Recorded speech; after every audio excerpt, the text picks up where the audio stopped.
बिस्मिल्लाहिर्रहमानिर्रहीम अस्सलाम वालेकुम माय यूट्यूब फैमिली। उम्मीद है कि आप सब खैरियत से होंगे। तो मैं भी अल्लाह ताला के फजलो करम से खैरियत के साथ आज की वीडियो का आगाज़ कर रहा हूं। आज की वीडियो बहुत ज़्यादा इम्पोर्टेंट और इन्फॉर्मेटिव है।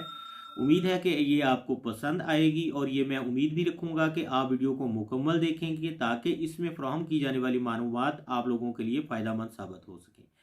तो आते हैं आज के टॉपिक की तरफ। आज का टॉपिक बहुत ज़्यादा इम्पोर्टेंट कि हम जानवर के लिए खल जो है वो कौन सी खल का इंतखाब करें और कौन सी खल हमारे लिए फ़ायदेमंद है। तो आज हमने डिस्कस करना है जानवर के लिए खल। खल, आप लफ्ज़ खल को समझते होंगे।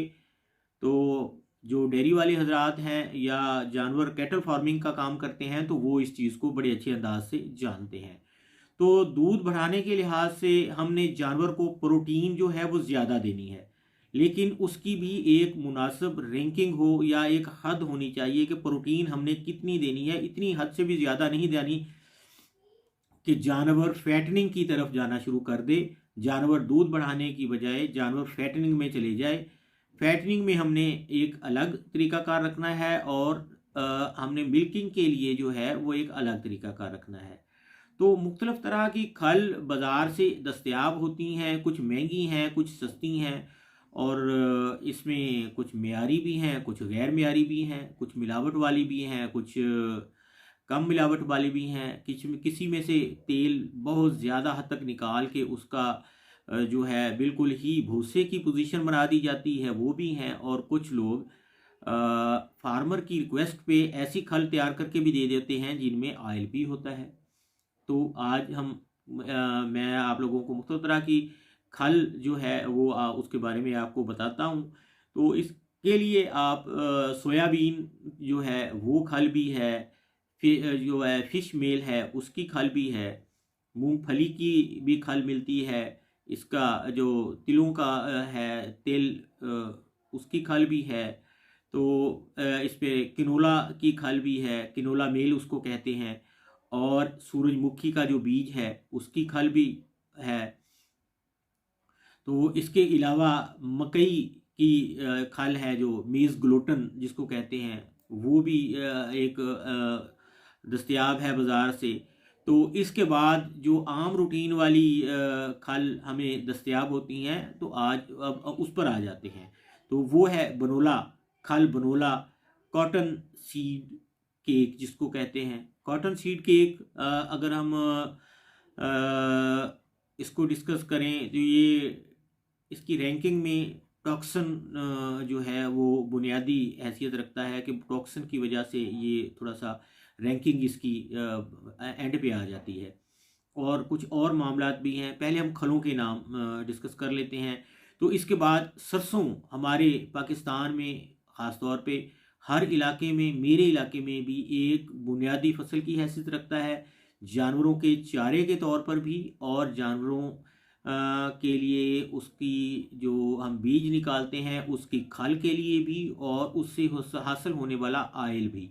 यानी सरसों का पौधा जो है जानवरों के लिए एक पौधे की सूरत में भी फ़ायदेमंद है और उसके बीज की सूरत में भी फ़ायदेमंद है। बीज के बाद जब हम आयल निकालते हैं वो जानवर को दे सकते हैं, वो भी फ़ायदेमंद है।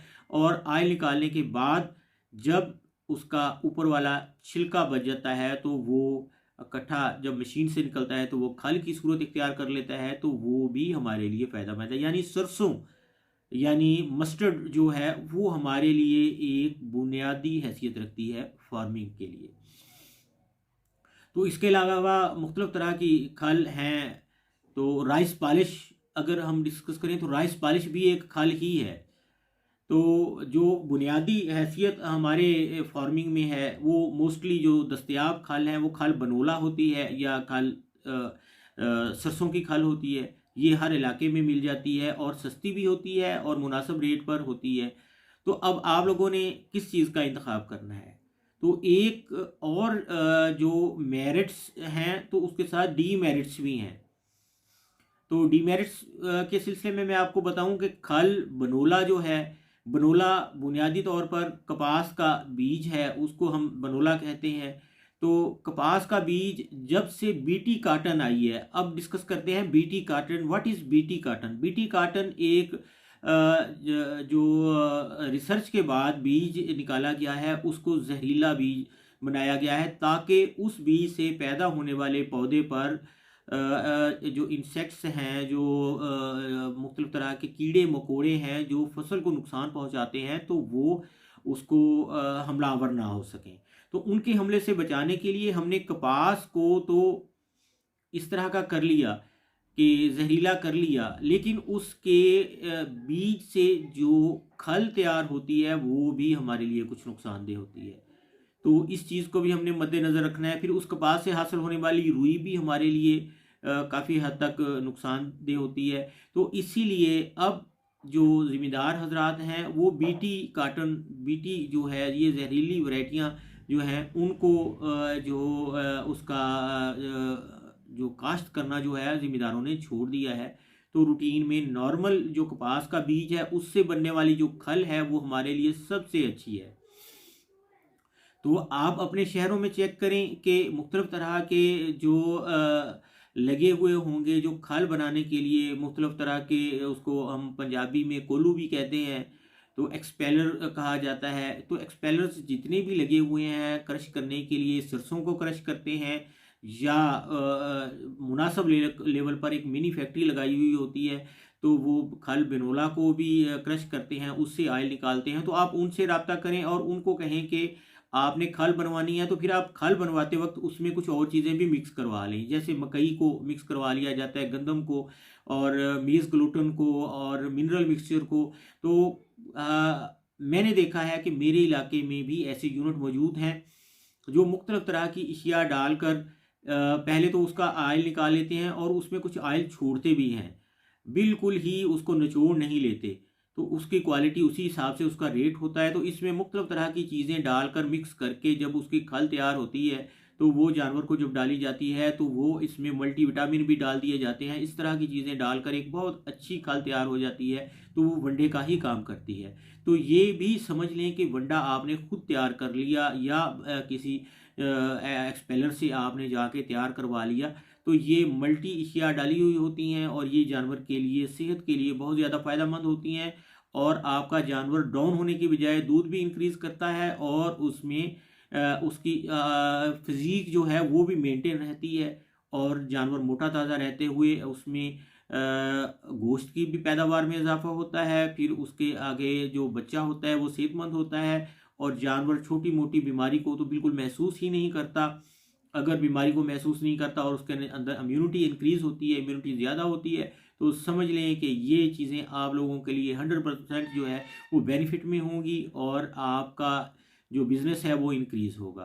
तो मेरे ख़्याल में जो मैंने आज वीडियो बनाई है, जो टॉपिक आप लोगों को दिया है, ये आप लोगों के लिए फ़ायदेमंद साबित होगा।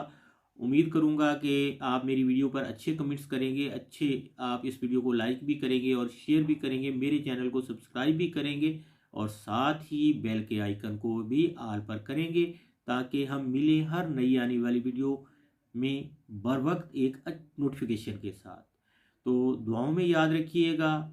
इजाज़त दीजिए। अल्लाह हाफिज़।